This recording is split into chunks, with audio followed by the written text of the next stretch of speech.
We're outside the Ashland polls with Senate President Karen Spilka. Senator, happy Election Day. Thank you. Happy Election Day to you too. You're on the ballot again. Yes, I am. So this will be what you're, if successful today, it'll be what term?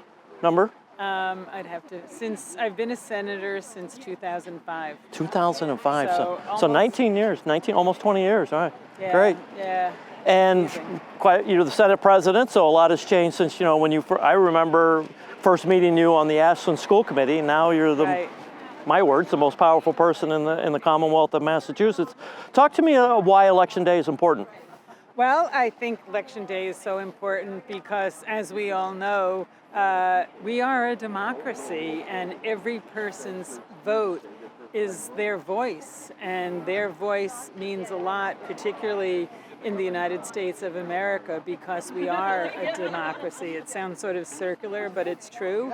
And their vote is their voice, which tells people how they want the country to go, how they want the state to go, how they want the city and town, the direction, and they have to realize how important it is for people to hear their voice, and that is, so important to me to know where people stand. And it's not just Election Day. Election Day is important, but it's important for people to let folks know what's important to them, what their issues are, what are their concerns, what things are going well, but what things are not going so well.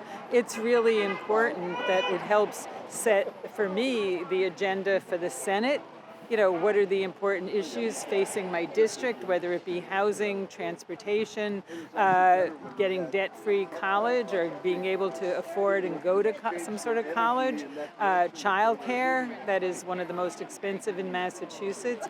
It's because of listening to so many people that I've focused on reforming it and lowering the cost of childcare, making it more accessible for young families, which allows them to send their children, but it also frees up their parents to go back to work if they want to go back to work, which we know so many people were out of work, particularly after COVID. So we need to take advantage of people if they want to go back to work. So all of those issues, I hear on a day-to-day basis by listening to the people of my district.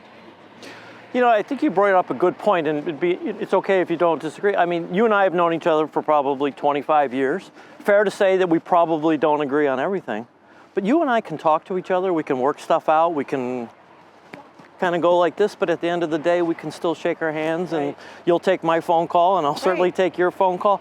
You hear about so much discourse in the United States. Do you see it, or is it a lot of it media driven? And if you do see it, how do we fix it? I think it's both. I think it does exist. I do think it exists more on a national level than a state level.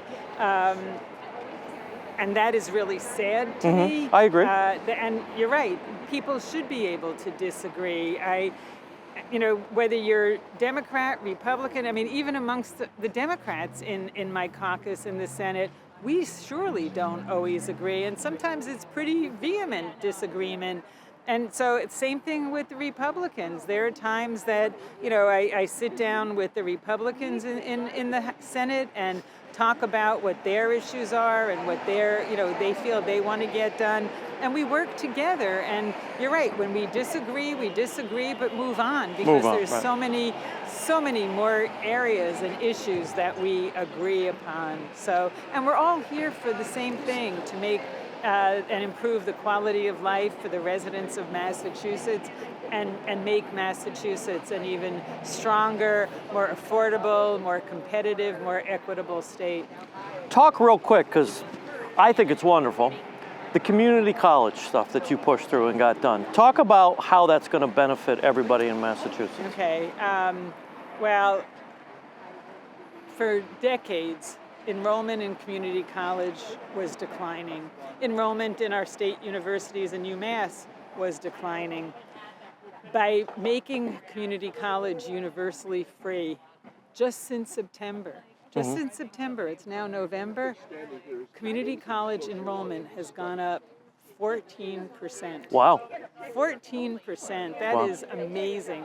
For the first time, so many students so many people who live in the Commonwealth who never thought that any sort of any higher ed was possible, whether they had to work, they couldn't afford it, they didn't think they were capable, whatever, and so they just didn't even try. Suddenly that door is open. So their dreams, in fact, I remember talking to Jose from Lowell, had been a brick mason for 14 years. He's now going to Middlesex Community College to get a degree in health sciences, life sciences, and he has a job waiting for him. Good salary, living wage, and his 14-year-old daughter, she said, I could see she's just so proud of her papa, and for the first time, she is thinking of going to college. So it's an intergenerational thing. So it will help these families who are now struggling to get an education, fill some of the workplace gaps in healthcare, education, and so many other areas that we have in Massachusetts. We need workers, and so their families will be better off, and then the next generation's families will also be better off. Always been on the same page with this. Special needs and the mental health crisis. What's the state working on now? Because, as I've talked to you, my biggest concerns coming out of COVID is even like kids that go to school here. They were the most impacted people by the COVID crisis. What's the state working on now to kind of combat the mental health crisis? Well, a lot of things. I hope you know that I helped advocate and push through the most major mental health reform bill 2 years ago, propelling Massachusetts to be first in the nation.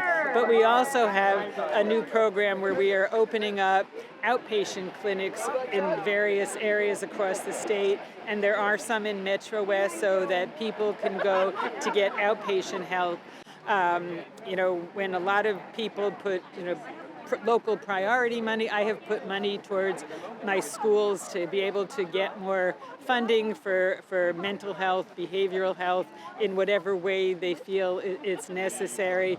But when we had ARPA dollars, for example, knowing that schools and other places were having a hard time finding social workers, counselors, behavioral counselors, I put $400 million towards tuition and loan repayment for people who went into these mental health, behavioral health, and promised to come out and work in public service, mental and behavioral health. So hopefully we will be seeing, and I've been talking, an increase in the number of people going into these fields, and I've been talking to some of the local colleges and universities across the state about providing more programs so that we have more people going into all the more reason why we need access to education in the state. Exactly. Senate President Karen Spilka, always a pleasure. Great to see you here at the polls today, and thank you. Thank you.